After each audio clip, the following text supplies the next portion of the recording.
नमस्कार, आप देख रहे हैं न्यूज 18 राजस्थान। आपके साथ मैं हूं आसिफ। करौली हिंसा पर इस वक्त का बड़ा अपडेट। मंत्री रमेश मीणा थोड़ी देर में व्यापारियों के साथ बैठक लेंगे। कलेक्ट्रेट सभागार में यह बैठक होगी। दोपहर में सभी समुदाय के लोगों के साथ यह बैठक होने जा रही है। करौली में शांति बहाली और व्यवस्थाओं पर चर्चा होगी। तो मंत्री रमेश मीणा वहां के आम व्यापारियों के साथ थोड़ी देर के अंदर कलेक्ट्रेट में बैठक लेंगे।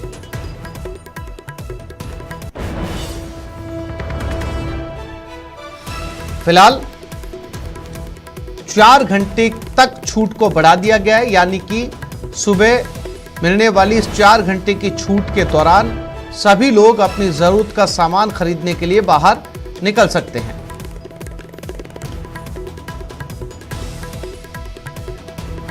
और इसी खबर पर ज्यादा जानकारी के लिए बात करते हैं हमारे करौली संवाददाता धर्मेंद्र शर्मा के साथ। धर्मेंद्र, बैठक में शहर के लगभग सभी बड़े और छोटे व्यापारी हिस्सा लेने वाले हैं। क्या कुछ एजेंडा रहेगा इस बैठक का और क्या चर्चा होने वाली है? देखिए, मैं बताना चाहूंगा आसिफ, इस बैठक में व्यापार मंडल के कुछ जो पदाधिकारी हैं, सदस्य हैं, वो शामिल होंगे। सुबह 10 बजे के करीब बैठक शुरू होगी, जिसमें मंत्री ग्रामीण पंचायती राज विकास मंत्री रमेश मीणा भी शामिल होंगे, साथ ही पुलिस प्रशासन के अधिकारी भी शामिल होंगे। इस बैठक का मुख्य एजेंडा, जो व्यापारियों का कहना है कि जो ट्रांसपोर्ट को इससे छूट से अलग रखा गया है, बाहर से आने वाला माल है, सामान है, जो होलसेलर के लिए सामान आता है, वो सामान नहीं आ पा रहा है, जिसके कारण बाजारों में जो है सामान की शॉर्टेज हो रही है। उसे दूर करने के लिए उन्हें छूट देने की आवश्यकता है। साथ ही व्यापारियों ने जो कर्फ्यू में ढील का समय ये बढ़ाने की भी मांग की है। तो जब कल व्यापारियों से व्यापारी मंडल मंत्री जी से मिला था, तो उन्होंने भी आश्वस्त किया था कि जल्दी उन्हें छूट का दायरा भी बढ़ेगा और ये सब कुछ सामान्य हालात होंगे। इसी बात को लेकर आज जो है 10 बजे मीटिंग बुलाई गई है। इसके बाद कुछ जो दोनों ही समुदाय के लोग हैं, उनसे मंत्री रमेश मीणा चर्चा करेंगे और जो आगे के कर्फ्यू के जो समीक्षा है, उसको लेकर भी चर्चा की जाएगी। जी आसिफ। हाँ धर्मेंद्र, बने रहिएगा, फिर से लौटूंगा आपके पास में। करौली हिंसा पर अपडेट आपको बता देते हैं। सुबह 9 से 1 बजे तक की ढील दी गई है। सभी तरह की दुकानें खुली हैं और गाड़ियों के इस्तेमाल पर पाबंदी बरकरार है। कर्फ्यू में 4 घंटे की ढील है। सुबह 9 से 1 बजे तक छूट है। सख्ती का आज आखिरी दिन। सामान खरीदते समय किसी भी तरह के वाहन का प्रयोग वर्जित है। और धर्मेंद्र हमारे साथ लगातार बने हुए। धर्मेंद्र, ये एक ऐसी छूट है जिसमें वाहनों पर प्रतिबंध है और अगर बाजार के अंदर कोई बुजुर्ग महिला या बुजुर्ग इंसान सब्जी खरीदने के लिए या दूसरी जरूरत का सामान लेने जाता है, जिनके घर पर बच्चे नहीं हैं या फिर वो बाहर रहते हैं, तो ऐसे में वो कैसे जाएगा जब सारे वाहन प्रतिबंधित हैं? तो देखिए, यहाँ से बताना चाहूंगा, ये छूट जो है जब दी गई है, तो बाजारों में जो यातायात का लोड नहीं पड़े, साथ ही अन्य जो कई बार क्या होता है कि अचानक से छूट मिली है तो लोग ज्यादा संख्या में जब भीड़ उमड़ती है तो जाम के हालात होते हैं, उससे बचने के लिए ये चीज प्रतिबंध लगाया गया है। लेकिन जैसे किसी को अगर आवश्यक है, और ये चीज पुलिस भी देख रही है कि अगर किसी को आवश्यक है, किसी को परेशानी हो रही है, कोई बुजुर्ग है या उसको अति आवश्यक है वाहन ले जाना, तो उसके लिए वो छूट भी दी जा रही है और सहयोग भी कर रही है। जी आसिफ। जी धर्मेंद्र, जानकारी के लिए आपका धन्यवाद। आगे बढ़ते हैं। करौली में पलायन की बात पर जिले के कलेक्टर ने ट्वीट तक पर स्पष्टीकरण दिया है। उन्होंने लिखा, 195 लोगों के पलायन की खबरें पूरी तरीके से गलत और निराधार हैं। जिला कलेक्टर ने संबंधित लोगों से बातचीत की। लोगों ने बताया, हमें बदनाम करने की साजिश रची जा रही है।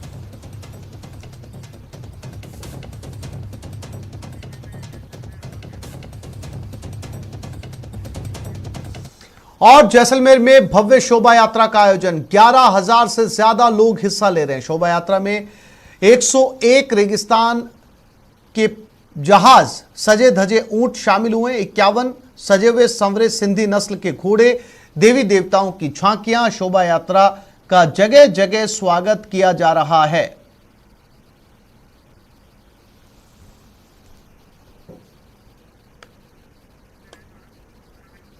और ये तस्वीरें जिसमें 101 ऊंटों को सजाया गया है और घोड़ों को सजाकर ये यात्रा निकाली जा रही है, शोभा यात्रा।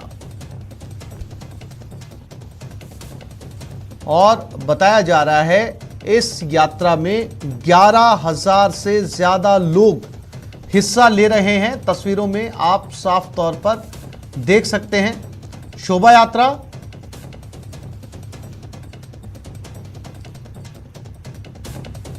सीधी तस्वीरें जैसलमेर से, जहां पर पूरे लवाजमे के साथ, परंपरागत तरीके के साथ, रीति रिवाजों के साथ इस यात्रा को निकाला जा रहा है, जिसमें हाथी, घोड़े, ऊंट सभी शामिल हैं। बिल्कुल उसी जमाने की तरह जब ये ऐसा हुआ करता था, और लगभग 11,000 लोग इस यात्रा में हिस्सा ले रहे हैं।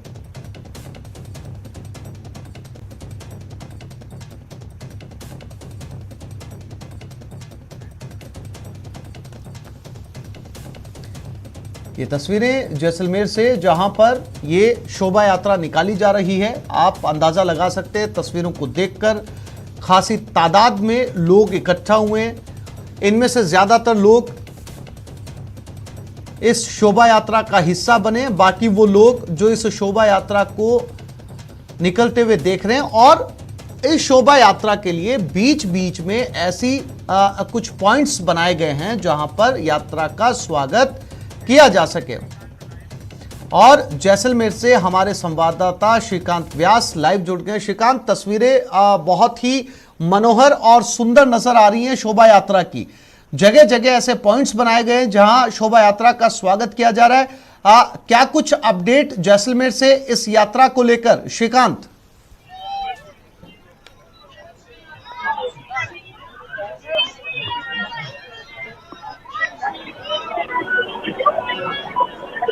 श्रीकांत, मेरी आवाज मिल रही है आपको?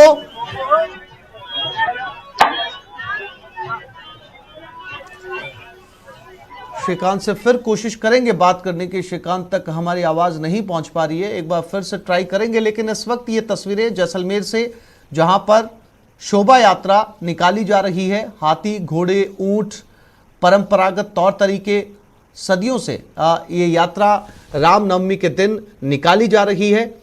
और आज भी, और एक बार फिर से कोशिश करते हैं श्रीकांत से बात करने की। श्रीकांत, मेरी आवाज मिल रही है? जी आवाज मिल रही है मुझे। श्रीकांत, मैं आपको बता दूं कि ऐसी तस्वीरें देखना चाहेंगे इस शोभा यात्रा की? जी मैं ये व्यंगम तस्वीरें आपको दिखाना चाहूंगा। मेरे सहयोगी को कहूंगा कि वो दिखाए कि किस तरह से जो है सबसे आगे गजधर यानी हाथी जो है वो शंखनाद के साथ जो है उद्घोष लगाकर जिसने शोभा यात्रा की शुभारंभ की थी, वो सामने से आ रहा है। देखिए मदमस्त हुआ ये हाथी जो है वो इस शोभा यात्रा की शान बढ़ा रहा है। तो वहीं जो है सैकड़ों लोग जो है, हजारों लोग यहाँ पर पुष्प वर्षा करने के लिए पहुंचे हैं। कहीं ना कहीं ये जो दृश्य है वो व्यंगम दृश्य है। आप और श्रीकांत, एक बार रोकेंगे आपको, सीधा रुक करेंगे बीकानेर की तरफ। सीएम अशोक गहलोत इस समय सीधी तस्वीरें बीकानेर से, बीकाना में सरकार इस समय मौजूद है। बीकानेर दौरे पर मुख्यमंत्री गहलोत सर्किट हाउस में सीएम जन सुनवाई कर रहे हैं। ये तस्वीरें बीकानेर सर्किट हाउस की, जहां पर आम लोगों के साथ वो मुलाकात कर रहे हैं, 1-to-1 कोशिश कर रहे हैं सबसे बातचीत करने की, सबकी शिकायतों को सुनने की, सबकी मांगों को सुनने की। सीधी तस्वीरें बीकानेर से।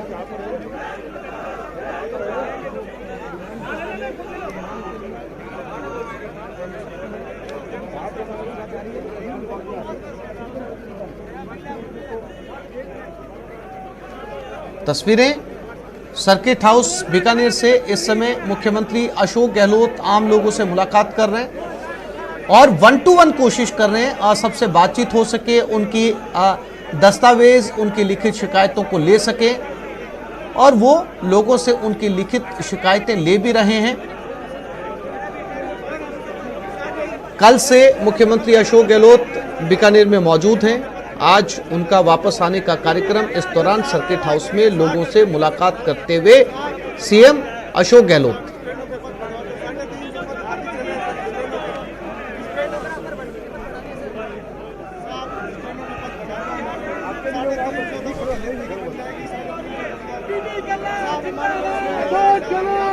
सभी लोगों से मिलते हुए अशोक गहलोत, साथ में मंत्री बीडी कल्ला भी मौजूद हैं, जो बीकानेर से विधायक भी हैं।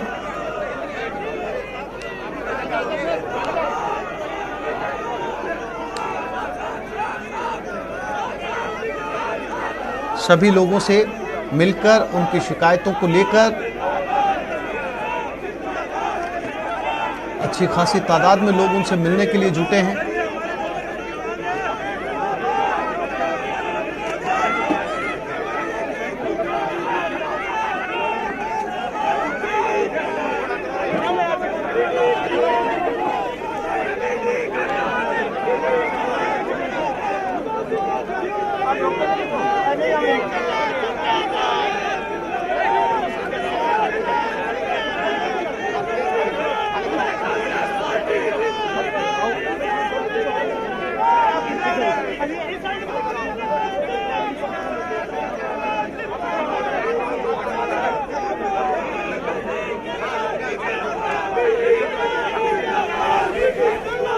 बीकानेर से सीधी तस्वीरें इस वक्त,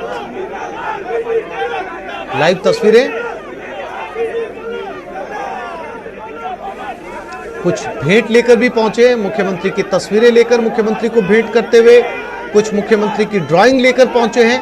मुख्यमंत्री सहर्ष अपनी ड्राइंग, अपनी तस्वीरें अपने चाहने वाले, अपने मिलने वालों से स्वीकार कर रहे हैं। साथ ही साथ बहुत सारे लोग लिखित शिकायतों का पुलिंदा, दस्तावेज, कागजात लेकर पहुंचे हैं। सीएम सबसे 1 to 1 बात करने की कोशिश कर रहे हैं, लेकिन भीड़ ज्यादा, इसलिए सभी से उनकी लिखित शिकायतों को लेकर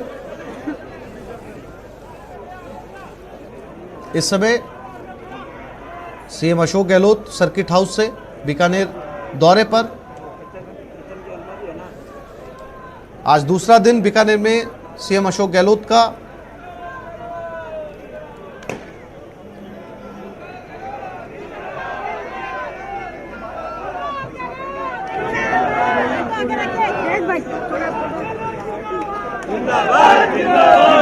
किस तरह से यहाँ पर प्रेज, यहाँ पर पगड़ी है, साफे हैं, उनकी तस्वीरें हैं। आप भले ही कुछ भी कहिए, बात जनता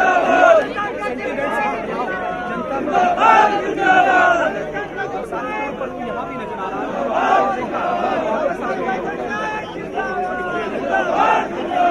भारत का प्रधानमंत्री कहता है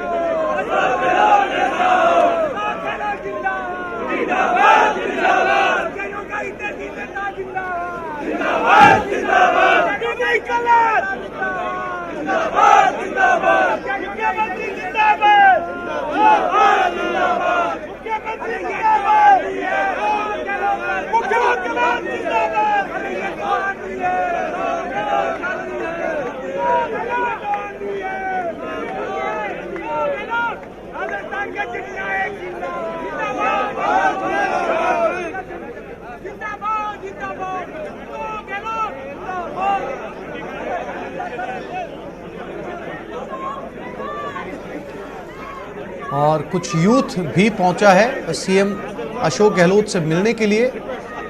और ये एक पुरानी तस्वीर जो नजर आ रही है इंदिरा गांधी के साथ भेंट करते हुए।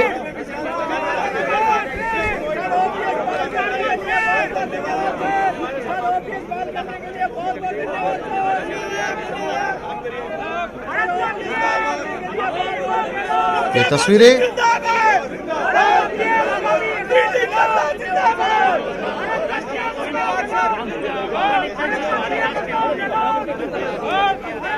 बीकानेर से तमाम लोग यहाँ पर जो हैं वो कुछ भेंट भी उन्हें दे रहे हैं और कुछ लोग अपनी शिकायतों को लेकर भी पहुंचे हैं।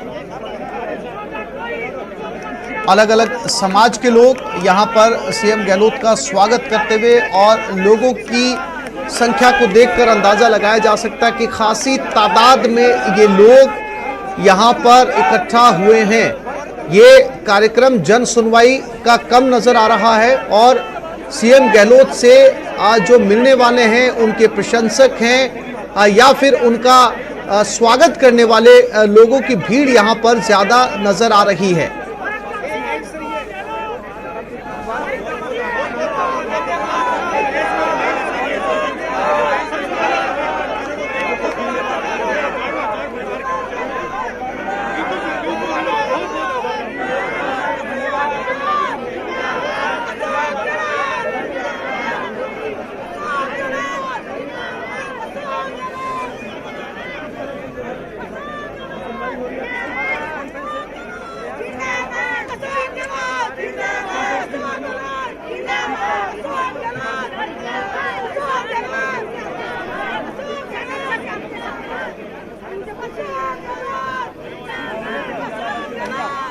और अलवर में एसीबी की बड़ी कार्रवाई सामने आई। अलवर के परिवहन विभाग में एसीबी की कार्रवाई। डीटीओ सहित अन्य के आवास पर टीमें तलाश कर रही हैं। दलाल के घर से 8 लाख रुपए से अधिक की नकदी मिली। दलाल डीटीओ को इस मामले में गिरफ्तार कर लिया गया। कोटा 12 अलवर की टीमों ने मिलकर ये संयुक्त कार्रवाई की है।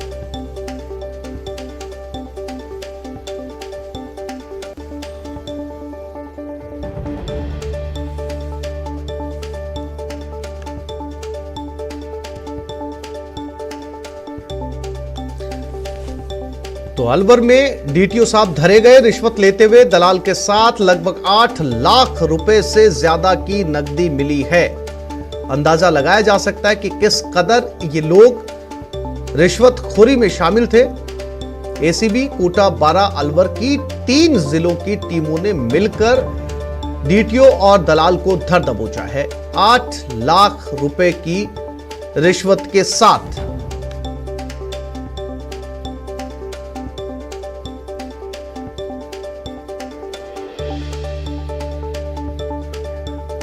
राजेंद्र शर्मा अलवर संवाददाता हमारे साथ जुड़ गए हैं। राजेंद्र, कार्रवाई कहां तक पहुंची और 3 जिलों की एसीबी ने मिलकर यह कार्रवाई की है, साथ में दलाल भी गिरफ्तार हुआ है। क्या कुछ जानकारी इस पूरे मामले को लेकर?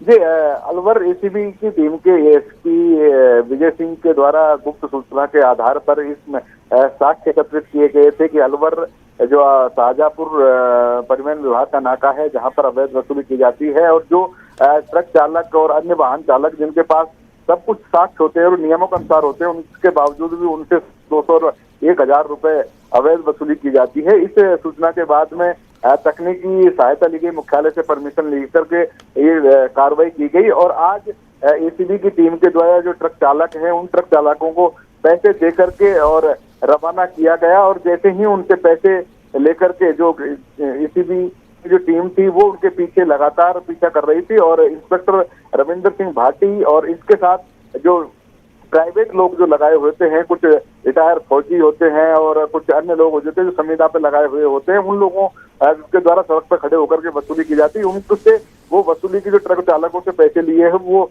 बरामद किए हैं। इसके करीब 12 लाख रुपए बरामद किए गए हैं और 13 लोगों को इंस्पेक्टर रविंद्र सिंह भाटी और रवि चौहान जो दलाल है। और राजेंद्र, आपने बताया कि जो लोग संविदा पर रखे गए हैं उनसे पैसे लिए गए हैं, वो पैसे ले रहे थे। क्या ये एक दिन की राशि थी 12 लाख रुपए, या तलाशी के अंदर जो घर पर रखी गई थी वो सारी मिलाकर राशि 12 लाख रुपए है, या 8 लाख रुपए एक दिन में उगाई की गई थी?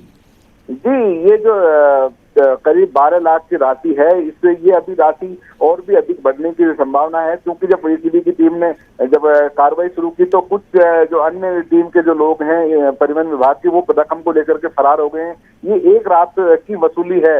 अलवर शाहजहांपुर का जो टोला नेशनल हाईवे है, और यहाँ पर जिस तरीके से नाका है परिवहन विभाग का, जहाँ एक रात की कमाई इतनी अवैध रूप से 12 लाख से अधिक की वसूली के जो पैसे थे, वो कहीं न कहीं ये बताता है कि कितनी मोटी वसूली की जाती है, राजस्व को कितना चूना लगाया जाता है। ये एक दिन की मिली भगत के बिना, उच्च अधिकारियों की मिली भगत के बिना ये संभव नहीं है। इसकी राशि है जो उच्च अधिकारियों तक पहुंचती है। जी राजेंद्र, बिल्कुल राजेंद्र, जानकारी के लिए आपका धन्यवाद। बार क्या होता है, हमारी ये टैक्टिकल रिट्रीट होती है। कई बार हम देखते हैं कि एक तो हम रेकी कर रहे होते हैं, वो हम कार्रवाई के लिए नहीं आ रहे थे, हमेशा रेकी के लिए भी आ रहे थे, और उसके साथ साथ हम अपनी सूत्र सूचना को सत्यापन के दौरान पुख्ता कर रहे होते हैं। इसके लिए, और वो विफलता नहीं होती। कई बार हम देखते हैं कि हमें कार्रवाई कब करनी है। ये तो हमारा एक पे थे जिन पकड़ा है, उनके पास से कुछ मिला? हाँ, उनके पास से बरामद हुए हैं, इसलिए उस संबंध में हम पूछताछ करेंगे।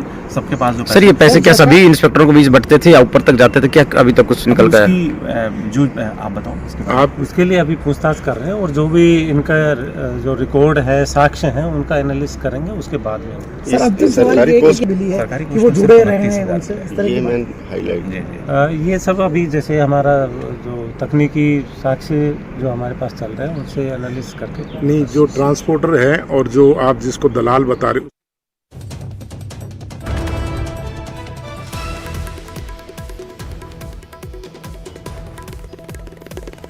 और सीकर में शादी के जश्न में गोलियां चली। गोली लगने से जोधपुर इलाके के एक बदमाश की मौत हो गई। दूल्हे को भी गोली लगी, 2 लोग घायल हुए। जश्न की फायरिंग के दौरान ये गोली चली। हिस्ट्री शीटर के घर में शादी थी।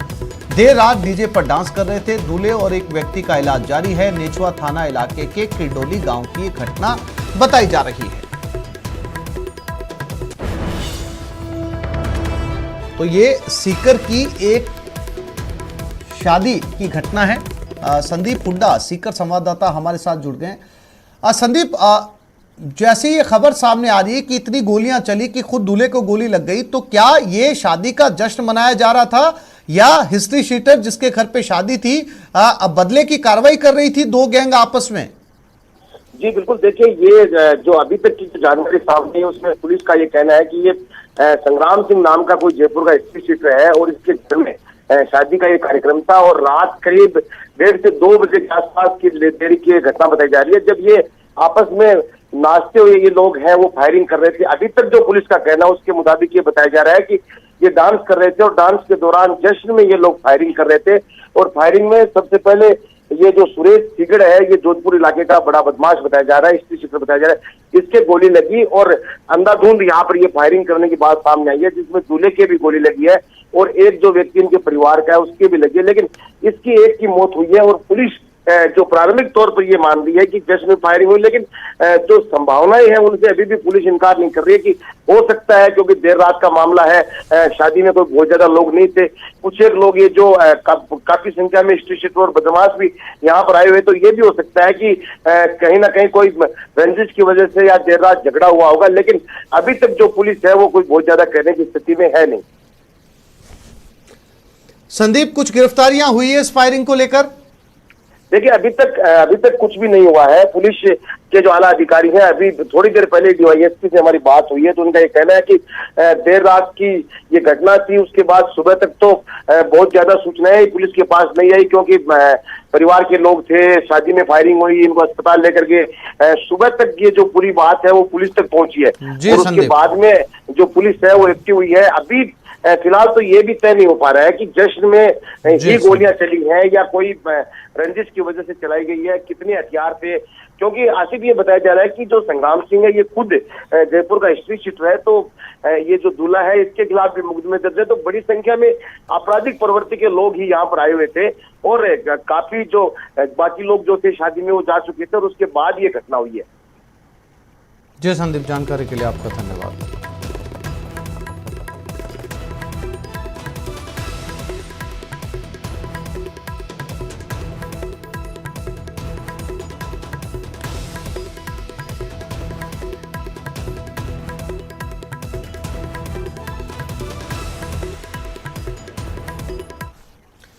राजसमंद जिले की नाथद्वारा तहसील का बामनहेड़ा गांव अपनी अनोखी विशेषता के लिए पूरे देश में खास पहचान रखता है। करीब 650 साल पुराना बामनहेड़ा गांव आज भी अपनी सभ्यता और संस्कार बचाने के लिए संस्कृति का सहारा ले रहा है। गांव के सभी घरों की दीवारों पर रामचरितमानस की चौपाइयां अंकित की गई हैं। इसका एक ही उद्देश्य है, युवा पीढ़ी अपनी संस्कृति और धर्म से जुड़ी रहे। ग्रामीणों का मानना है कि ऐसे पारंपरिक संस्कार गांव में युवा पीढ़ी को मिल रहे हैं और वो अपराध की दुनिया से दूर रहकर अपना जीवन संवार रहे हैं। राजसमंद जिले का एक गांव ऐसा है जो आज भी रामायण की प्रेरणा देता है। जी हाँ, इस वक्त हम खड़े हैं राजसमंद जिले के नाथद्वारा तहसील के बामनहेड़ा गांव में। इस गांव की सबसे बड़ी विशेषता यह है कि यहाँ गांव के हर घर पर एक चौपाई लिखी हुई है। ये चौपाइयाँ लिखी गई हैं कि नवयुग जो पिंडी आएगी उसको संस्कार मिलेगा और गाँव का, देश का अच्छा कार्य होगा। संस्कार, छोटे बच्चों के लिए संस्कार के लिए स्कूल जाते बच्चे सब पढ़ते, सुबह दिन उगते निकलते, उसको भी अच्छा संस्कार मिलता है उसके लिए। क्या आप लोग गांव में जब ये चौपाई देखते तो क्या मतलब दिमाग में आता, क्या सोच मिलती, क्या अच्छे संस्कार मिलते? क्या हमको राम भगवान से लिए अच्छा रहता है। हाँ, क्या मतलब क्या अच्छा रहता है, मतलब पढ़ने के लिए और अच्छा रहता है जी। तो ये तो गांव के बच्चे जिनका कहना ये है कि राम भगवान का जो नाम है वो नाम भगवान का नाम लेते हैं, वो एक अच्छी उनको प्रेरणा मिलती है, अच्छे संस्कार मिलते हैं। अगर ऐसी सोच हर गांव में अपना ली जाए तो शायद प्रदेश में बढ़ते अपराधों पर ना सिर्फ अंकुश लग पाएगा बल्कि लोगों का जीवन स्तर भी सुधर पाएगा। अलका सनाड, न्यूज 18 राजस्थान। जो ध्रुवीकरण की राजनीति चल रही देश के अंदर, ये देश को किस दिशा में ले जाएगी कोई नहीं जानता है। और युवा पीढ़ी को मैं कहना चाहूँगा कि उनको ज़्यादा समझने की आवश्यकता है, क्योंकि आगे आने वाला कल उनका है भविष्य देश के अंदर। चिंता लगी हुई हम लोगों को कि भाई अगर लोकतंत्र नहीं रहेगा, संविधान नहीं रहेगा, संविधान की धज्जियाँ उड़ा रहे हैं लोग, जितने लेखक हैं, साहित्यकार, पत्रकार देश के अंदर, उनके अगर आर्टिकल पढ़ो तो मैं समझता हूँ कि पूरी पिक्चर सामने आ सकती है। कई लोग थक गए लिखते लिखते थक गए, तो परवाह नहीं कर रहे हैं। कांग्रेस क्या देखती थी, कोई घटना हो जाती थी लोग क्या कहेंगे ये सोच के हम फैसले करते थे। मुख्यमंत्री का इस्तीफा, रेल मंत्री का इस्तीफा, कानून मंत्री का इस्तीफा, कोई पब्लिक है, डेमोक्रेसी में लोग क्या कहेंगे वो ध्यान रखो। इनको लोगों से मतलब ही नहीं है और धर्म के नाम पे लोगों को ये कर लेते हैं, ध्रुवीकरण कर लेते हैं।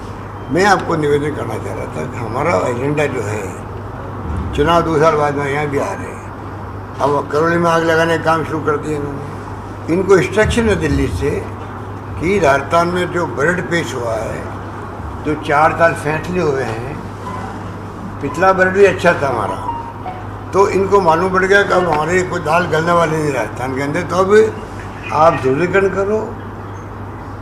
हिंसा के लोग उतर रहे हैं, जब आप उनको मैसेज नहीं दोगे। मैं बार बार मांग करता हूँ, प्रधानमंत्री नरेंद्र मोदी जी को चाहिए, अमित शाह जी को चाहिए, गृह मंत्री, वो देशवासियों को संबोधित करें और उनको कहे कि किसी भी कीमत पर हम हिंसा बर्दाश्त नहीं करेंगे।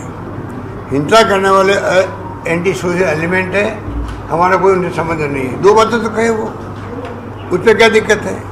ये तो यूनिवर्सल है, यूनिवर्सल फैक्ट है कि भाई हिंसा नहीं होनी चाहिए। डेमोक्रेसी है, हिंसा नहीं होनी चाहिए। जिस मुल्क में डेमोक्रेसी है, डेमोक्रेसी के नाम से आप लोग चुनाव जीत के आए हो, तो आप बताइए कि हिंसा का कंडेम करने में तकलीफ क्या है?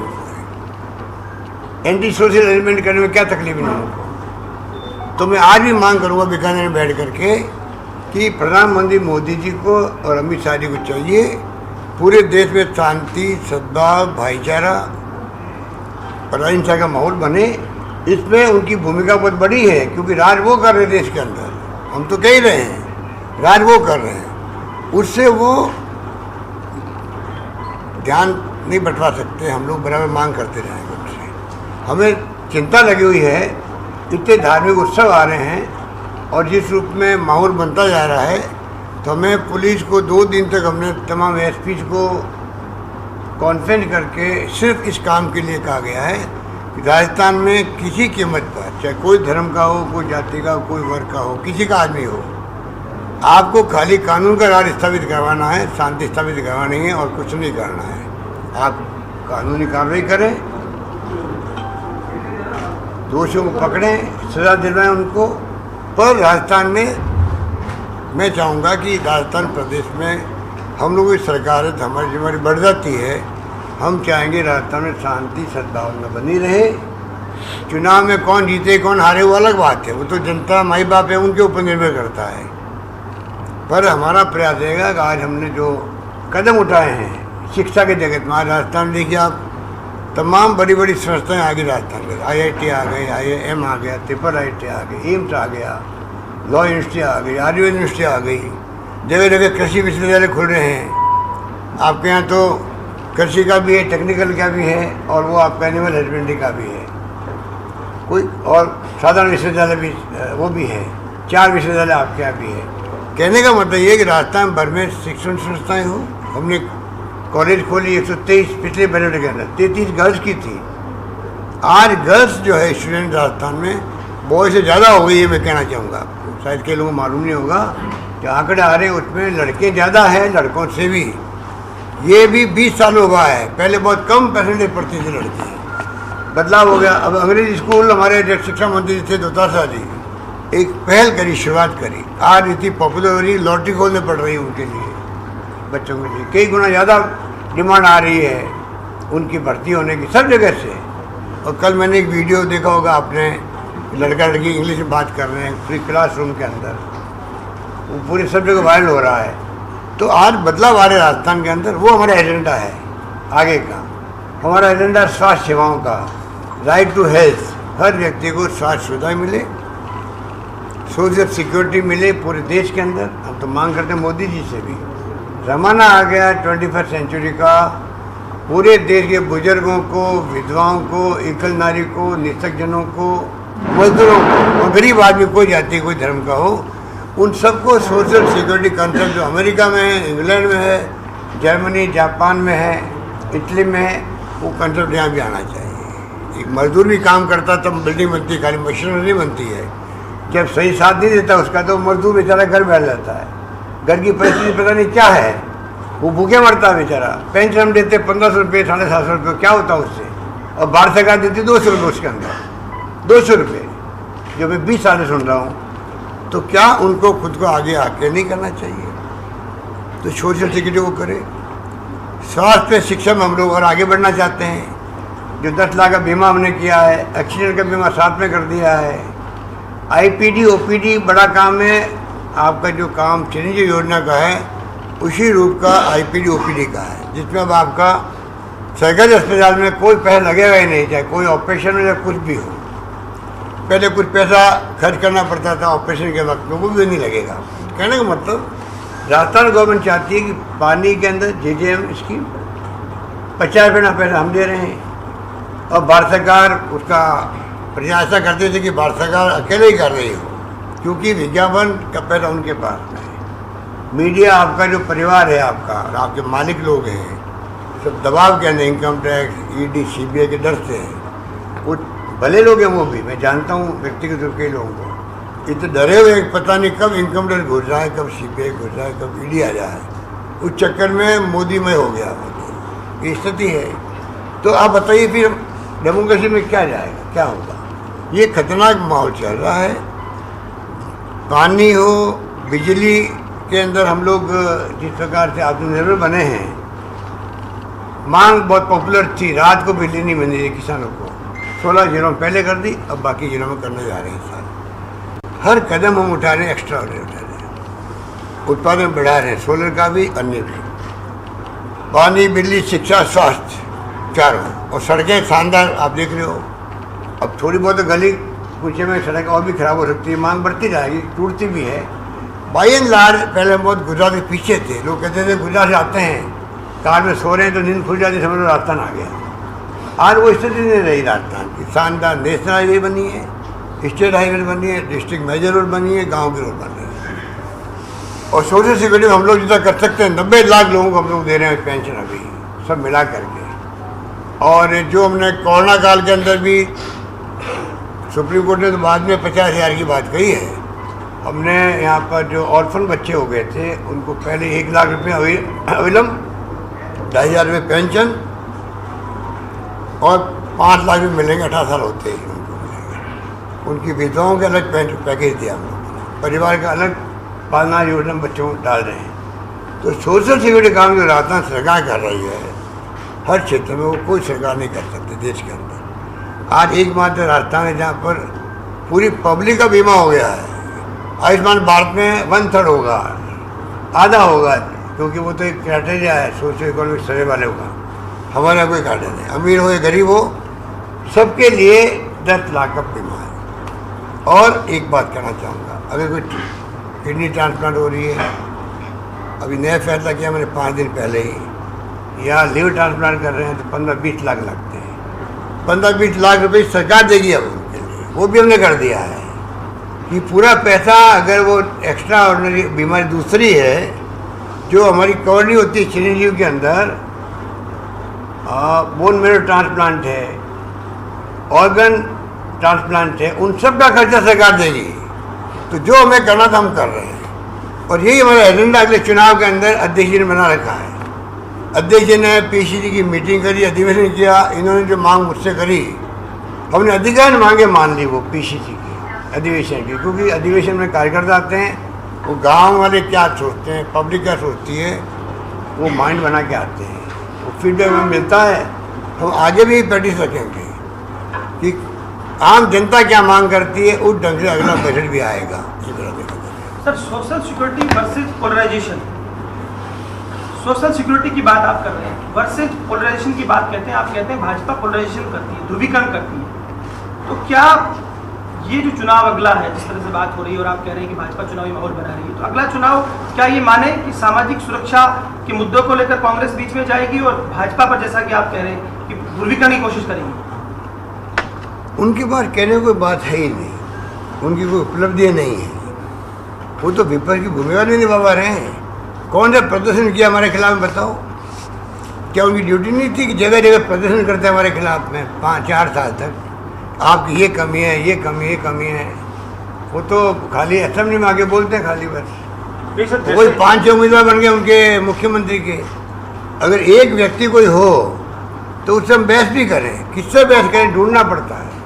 नहीं, जैसे आप जो कम्युनल हार्मनी की बात कर रहे हैं, लेकिन जो ऑर्डर्स आते हैं, जैसे अभी जोधपुर का, अजमेर का एक ऑर्डर आया जिसमें रमज़ान के टाइम में बिजली नहीं कटेगी।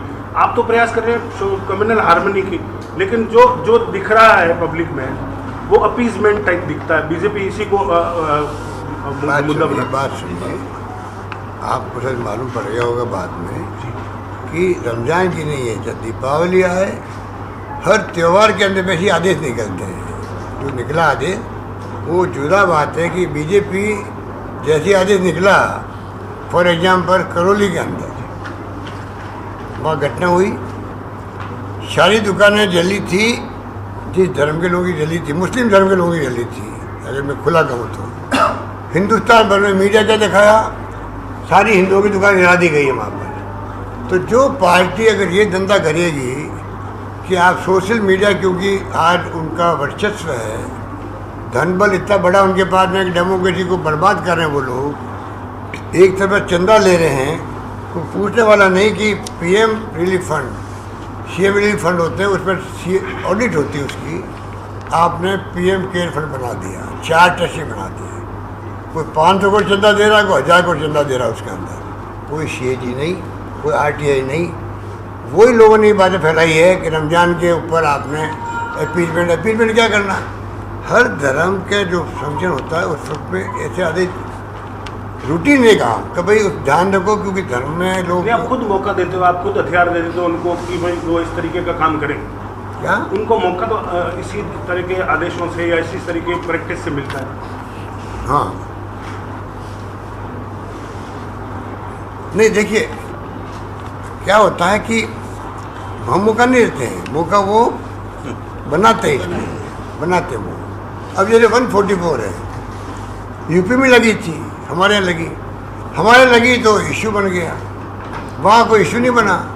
तो ये आपको हमको जो समझते हम लोग, आज आप लोग बैठे हैं हमारे साथ में, हम लोग बैठे हैं, तो ये तो पॉलिटिशियन है या प्रेस वाले हैं। हम सबका धर्म है कि कैसे हम लोग गवर्नेंस में साथ दे रहे हैं, अच्छी गवर्नेंस हो। आपकी भूमिका उसके अंदर है, मैं तो मानता हूँ।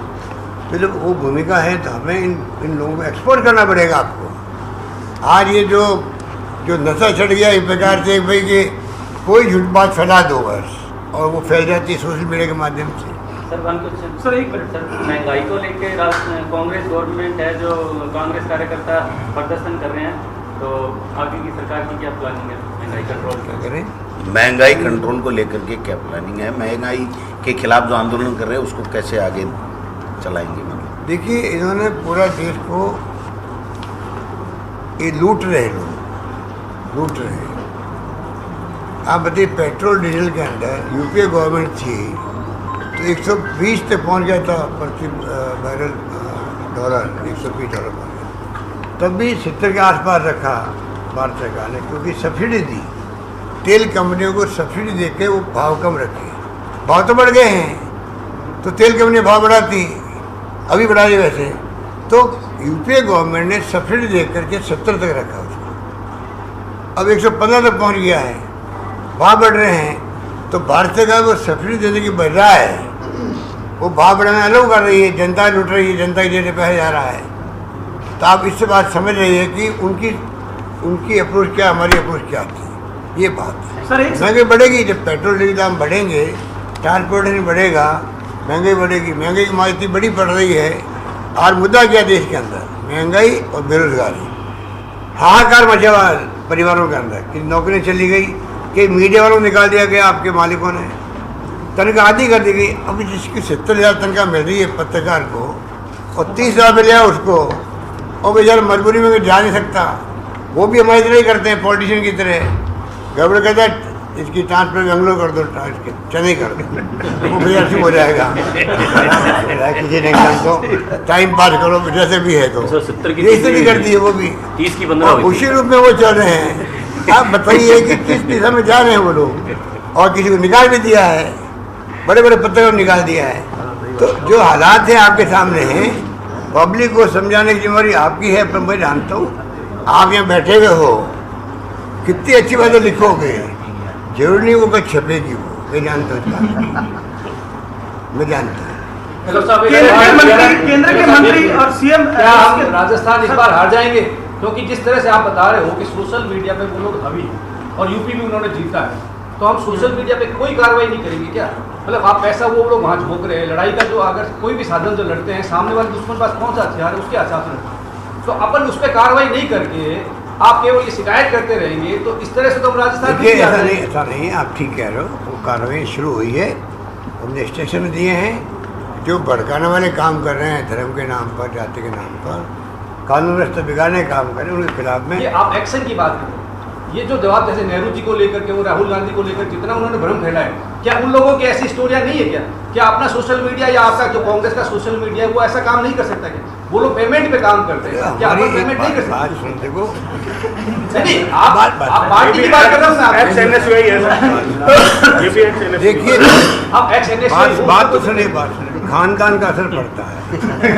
एक खानदानी आदमी होता है, वो ढंग से बिहेव करता है वो समाज के अंदर, तो ऐसे तो सर एक खानदानी नहीं होता है। बात तो सुनो, वो ऐसे ही व्यवहार करता है। तो उनका खानदान हमारे खानदान में रात दिन का फर्क है।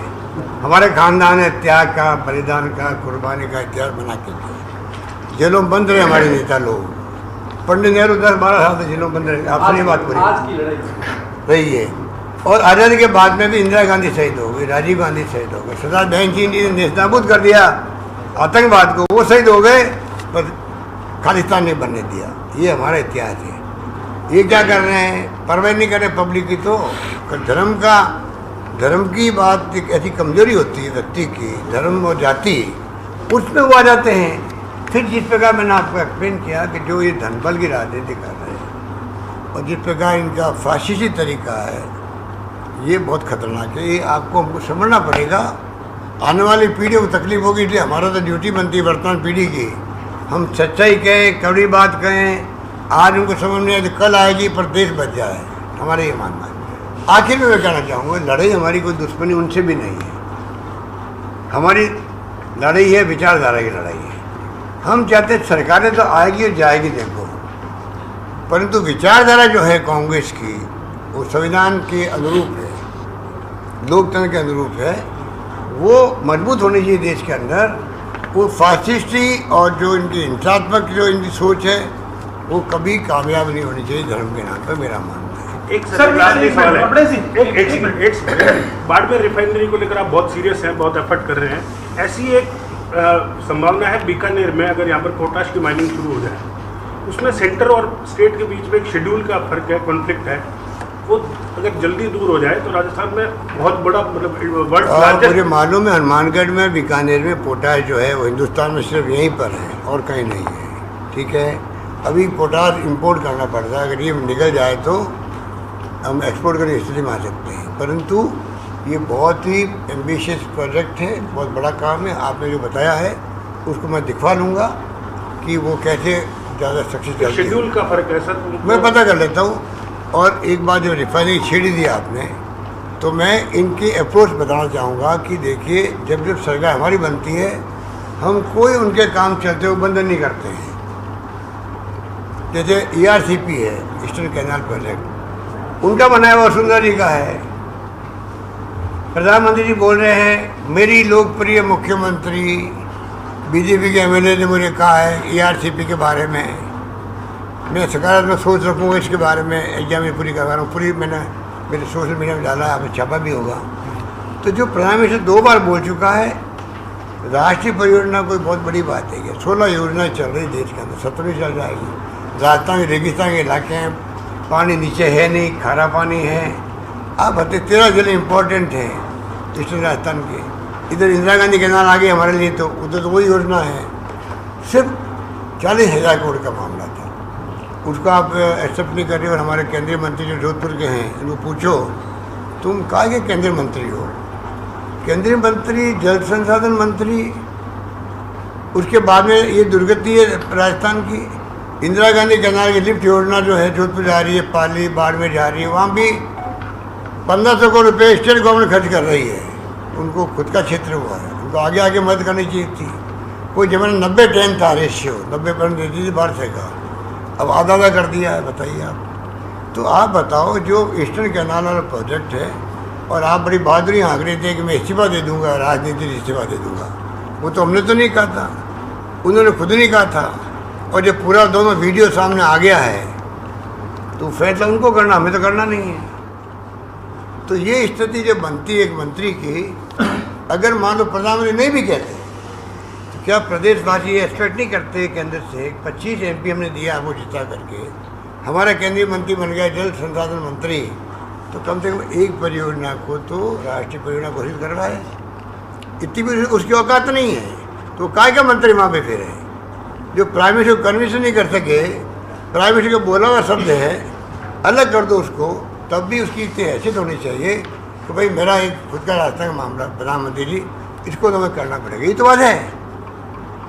40 साल के उठा के देख लीजिए, हमारे वक्त में जो MP बनते थे, मैं खुद MP था, आज ये ब्रॉडगेज, आपके Indira Gandhi canal, lift canal, पानी, बिजली, शिक्षा, स्वास्थ्य, सड़कें, क्या नहीं हो राजस्थान के अंदर। राजस्थान का नक्शा बदल गया आज। इतनी संस्था राजस्थान में आगे, जो प्रतिष्ठित संस्था थी पंडित नेहरू के ज़माने की, मैंने कहा IIT, IIM, IIIT, एम्स किसको कहते हैं?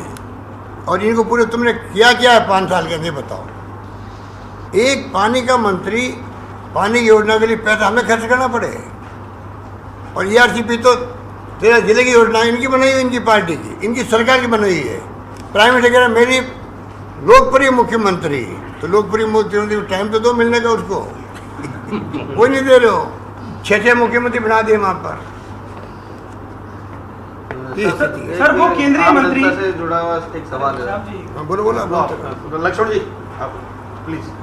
सर उन्हीं केंद्रीय मंत्री का बयान आया है कि मुख्यमंत्री के समर्थक खैर मनाए, यदि मैं सत्ता में आ गया तो 4-5 IAS IPS ऑफिसर जेल में होंगे। उन्हीं केंद्रीय मंत्री का जिनकी बात आप कर रहे हैं, जो CM के बयान दिया है, उनका एक बयान आया है कि मुख्यमंत्री के समर्थक जो है वो खैर मनाए, यदि मैं सत्ता में आ गया तो 4-5 IAS IPS जेल में होंगे। सत्ता में कौन आ गया? खुद के लिए कह रहे हैं वो, भाजपा में अगर वो मुख्यमंत्री CM बन गए, अगर मैं CM बन गया तो 4-5 IAS IPS को अंदर डाल दूंगा। तो वो राजनीति नहीं छोड़ रहे क्या? राजनीति छोड़ रहे। उनको पूछो, तुम्हारा विश्वास डेमोक्रेसी में नहीं है, तुम मुख्य किरदार थे सरकार गिराने वालों के अंदर, इतनी शर्म ही नहीं आई कि जोधपुर का एक MLA मुख्यमंत्री राजस्थान का है, उसके बावजूद भी उसने जोधपुर वासियों की प्रतिष्ठा का ध्यान नहीं रखा। जोधपुर का मुख्यमंत्री था, तब भी उस व्यक्ति ने मुख्य किरदार निभाया, अमित शाह के साथ मिलकर के हमारी पार्टी में तोड़फोड़ करी सरकार गिराने के लिए। 34 दिन तक हमें होटलों में पड़ा रहना पड़ा। कोई मुख्य दोषी है तो ये आपका केंद्रीय मंत्री है जो जोधपुर का है, वो किस मुँह से ऐसी बात बोलता? कौन बनने देगा उसको? वो मुख्यमंत्री सपने देखता है, वो तो जेल में खुद उसको रहना चाहिए था। जो आदमी सरकार गिराने में देशद्रोह कर रहा था, जेल में उसको रहना चाहिए था, पर क्योंकि केंद्र सरकार उनकी है इसलिए वो जानबूझ करके दबाव बनाए हुए। हमारा जो OIT था पब्लिसिटी वाला, उसके खिलाफ उल्टा चोर कोतवाल को डांटे, उससे मुकदमा करवा दिया दिल्ली में, क्योंकि पुलिस उनके कंट्रोल में है दिल्ली के अंदर। लोकेश शर्मा के खिलाफ में मुकदमा दर्ज हुआ दिल्ली के अंदर इसको लेके, और जिसमें वो अपनी आवाज़ नहीं दे रहा, उसको को कृपा करके आप इतने ही बनते हो मुख्यमंत्री बनने को उम्मीदवार, अपनी आवाज़ वॉइस तो दे दो टेस्ट के लिए सरकार को, जो मांग रही सरकार। उल्टा सवाल करते हैं कि आप अपने लोगों के मांगिए, ये भी कहते हैं निजता का अधिकार था। क्या उल्टा सवाल करते हैं? जब उनसे सवाल पूछा हमने जब आए कि आप वॉइस टेस्ट क्यों नहीं देते, तो उनका कहना था कि मुख्यमंत्री अपने लोगों का वॉइस टेस्ट कराए, और साथ ही साथ कहते हैं कि निजता के अधिकार का उल्लंघन किया सरकार। फोन टेपिंग उल्टा जोड़ किया गया तो वो तो जो जिन्होंने किया है, जो आया मार्केट के अंदर, वो मार्केट में कहाँ से आया? ये टेलीफोन में बात कर रहे थे, 3 लोग बात कर रहे थे। वो फ़ोन किन के नाम के थे वो पूछो, जिनसे तुम बात कर रहे थे। वॉइस टेस्ट देने में तुम्हें तकलीफ क्या हो रही है? तुम जिस फ़ोन से बात कर रहे थे वो फ़ोन तो तुम्हारा नहीं था, और वही फ़ोन का बाद में लीक हो गया। उनके ड्राइवर ने किया, उनके नौकर ने किया, किसने किया होगा वो तो वो जाने। ये मैजिक क्या था सर, मैजिशियन जाने। और उसको ऊपर केस दायर हमारे ऊपर कर दिया। तो जिस आदमी का करेक्टर ये हो कि जो आदमी सरकार गिराने में मुख्य किरदार था, वो आदमी खाली अपनी प्रतिष्ठा को बचाने के लिए वो नाटक कर रहा है वहाँ पे केस करके। उनको जवाब देने को जो कौन सी वो एक सोसाइटी है कोऑपरेटिव संजीवनी में उसकी भूमिका क्या वो पता है जनता को? हजारों बेचारे लोग जो है डूब गए बाढ़ में, जोधपुर के अंदर हजारों लोग डूब गए। मुझसे आके मिलते थे,